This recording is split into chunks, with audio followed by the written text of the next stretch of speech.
عزازیل وہ ابلیس لعین اور اس کے جنات کے شیاطین کے جو جنات کے لشکر ہیں وہ بھی ہیں، دوسری طرف ملائکہ بھی ہیں، وہ خیر کی طرف بلاتے ہیں، دوسری طرف اس کے بھی انسانوں کے اندر مرید ہے، ایجنٹ ہے، چیلے چانٹے ہیں۔ آج یہود سب سے بڑے ہیں اور یہود کے اعلی کار واسپ ہیں، دی وائسٹ اینگلو سیکسن پروٹیسٹنٹس۔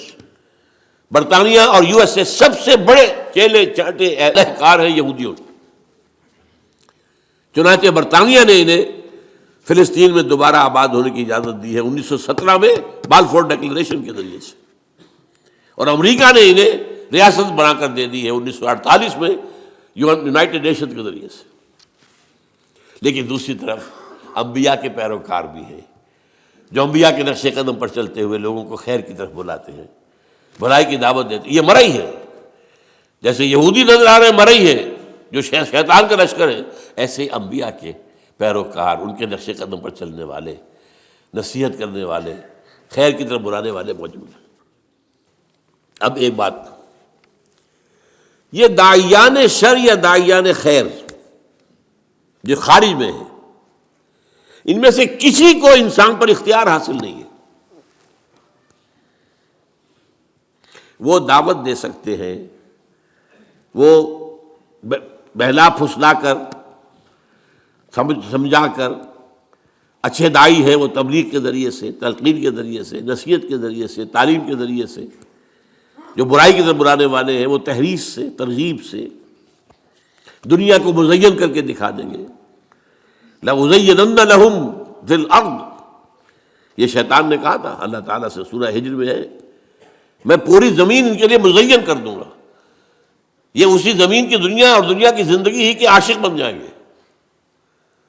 اسی لیے کہا سورہ کہف کے اندر اِنَّا جَعَلْنَا مَا عَلَى الْأَرْضِ زِینَةً لَهَا لِنَبْلُوَهُمْ أَيُّهُمْ أَحْسَنُ عَمَلًا، ہم نے زمین کے اوپر جو کچھ ہے اسے اس کا سنگھار بنا دیا ہے، حسن، خوبی، یہ زیورات ہیں زمین کے۔ انسان اسی کے حسن کا مطالعہ ہو کر رہ گیا، ہمیں بھول گیا۔ یہ سب ہم نے کیوں کیا تھا؟ اِنَّا جَعَلْنَا مَا عَلَى الْأَرْضِ زِینَةً لَهَا لِنَبْلُوَهُمْ أَيُّهُمْ أَحْسَنُ عَمَلًا۔ رخ روشن کے آگے شمع رکھ کر وہ یہ کہتے ہیں ادھر جاتا ہے دیکھیں یا ادھر پروانہ آتا ہے۔ امتحان تو یہی تھا، ہماری طرف آتا ہے یا دنیا کی طرف جاتا ہے۔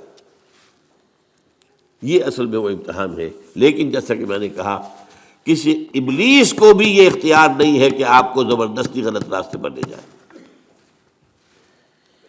وہ آپ کے سامنے دنیا کو خوشنما بنا دے گا، بدی کو خوشنما بنا کر پیش کرے گا، نیکی کی شکل دے دے گا، اس کے لیے بڑے اچھے الفاظ استعمال کر دے گا۔ جو یونائٹڈ نیشنز اسمبلی نے طے کر دیا ہے کہ پروسٹیٹیوشن کو پروسٹیٹیوشن نہ کہو، سیکس ورکرز کہو۔ یہ کیا ہو رہا ہے؟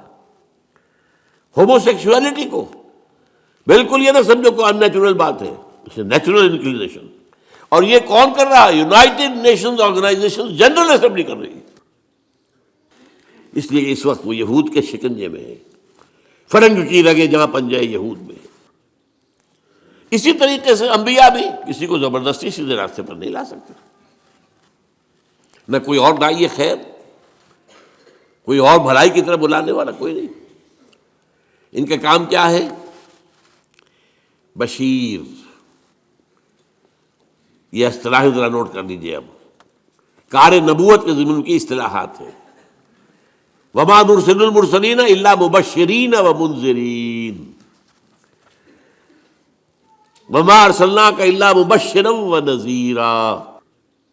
یہ دو الفاظ سب سے زیادہ استعمال ہوئے ہیں، بشارت دینے والے اور خبردار کرنے والے۔ دیکھو غلط راستے پر جاؤ گے تو جہنم کا راستہ ہے، جہنم میں گزرو گے، خبردار کر دیا ہم نے۔ فقط انذرتکم، میں نے تمہیں خبردار کر دیا ہے۔ غلط راستے پر جاؤ گے جہنم ہے، اچھے راستے پر جاؤ گے جنت ہے، بشارت اس کی ہے۔ اور جو کوئی اچھے راستے پر آئے اسے تھپکی دینا، بشارت دینا، دل جوئی کرنا۔ نحن اولیاؤکم فی الحیات الدنیا وفی الآخرہ۔ فرشتے کہتے ہیں اہل ایمان سے گھبراؤ نہیں، تکلیفوں میں سے بھی مت گھبراؤ، آزمائش سے نہ گھبراؤ، ہم تمہارے ساتھی ہیں، مددگار ہیں، پشت پناہ ہیں، دنیا کی زندگی میں بھی آخرت میں بھی۔ تو چاہے داعیان خیر ہوں چاہے داعیان شر ہوں، کسی کو کوئی اختیار کسی انسان پر حاصل نہیں ہے۔ قرآن مجید میں بھی اللہ تعالیٰ نے ابلیس سے کہہ دیا تھا تم نے مہلت مانگی ہے میں دے رہا ہوں، لیکن ان عبادی لیس لک علیہم سلطان، میرے بندوں پر تمہیں اختیار کوئی نہیں ہوگا، تم بہلاؤ دھوکہ دو سبز باغ دکھاؤ جس طرح چاہو جو چاہو زور لگا لو اپنا، لیکن تمہیں اختیار نہیں ہوگا۔ جو آئے گا اپنے اختیار سے آئے گا، اس کا اپنا قلب ہوگا، پھر وہ جدھر وہ روح موڑ دے اس کو، اگر وہ قلب جو ہے وہ ہو گیا روح کی طرف تو نجات ہو گئی، اور اگر ہو گیا نفس امارہ کی طرف تو بیڑا غرق ہو گیا۔ یہی معاملہ میں نے کہا نا کہ جو داعیان خیر ہیں، یہاں تک کہ سب سے بڑے داعی خیر محمد الرسول اللہ صلی اللہ علیہ وسلم، ان سے بھی کہہ دیا گیا انک لا تہدی من احببت ولکن اللہ یہدی من یشاء، اے نبی آپ ہدایت نہیں دے سکتے کہ جس کو چاہیں ہدایت دے دیں، یہ اللہ کی بات ہے، وہ جس کو چاہتا ہدایت دیتا ہے۔ واقعہ یہ کہ سب سے بڑی مثال ہمارے سامنے حضور کے چچا ابو طالب کی ہے۔ ابو طالب حضور کے بھی محسن تھے، ہم سب کے محسن ہیں۔ جس طرح انہوں نے سپورٹ کیا حضور کو اپنی پناہ میں رکھا، جب تک وہ زندہ رہے اس وقت تک قریش کو آپ کے خلاف کوئی اقدام کرنے کی ضرورت نہیں ہوئی کہ یہ تو ان فائٹنگ ہو جائے گی، قریش آپس میں لڑ پڑیں گے، a house divided amongst itself cannot stand۔ یہ ان کے انتقال کے بعد ہوا ہے، جب اقدام کیا گیا، طے کیا گیا کہ اب ان کو قتل کر دو، اب کوئی خطرہ نہیں۔ جس پر آپ طائف گئے ہیں کہ شاید طائف میں کوئی بڑا سردار جو ہے میری بات مان لے، ایمان لے آئے مجھ پر، تو میں اپنا مرکز وہاں منتقل کر دوں، لیکن وہ ایک علنی بات ہوئی وہاں پر جو ہوئی۔ لیکن اس کے بارے میں معلوم ہے کس قدر حضور کے دل میں تمنا اور آرزو ہوگی، آپ تصور کر سکتے ہیں انہوں نے ساری تبعید کس لیے مانی، کتنی حضور کو خواہش ہوگی کہ ابو طالب کلمہ شہادت پڑھے بغیر دنیا سے نہ جائیں، یہاں تک کہ آخری وقت کہہ رہے ہیں، ان کے نزا کا عالم ہے، چچا جان میرے کان میں پڑھ دیجیے کلمہ تاکہ میں اللہ کے یہاں گواہی دے سکوں۔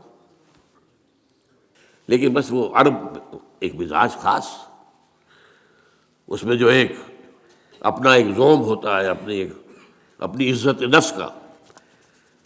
بھتیجے میں جانتا ہوں کہ تیرے دین سے بہتر کوئی دین نہیں ہے، لیکن میں اس وقت یہ کلمہ شہادت نہیں پڑھنا چاہتا، عرب کی عورتیں یہ نہ کہیں کہ وہ طالب موت کے ڈر سے اس نے اپنا مذہب تبدیل کر لیا۔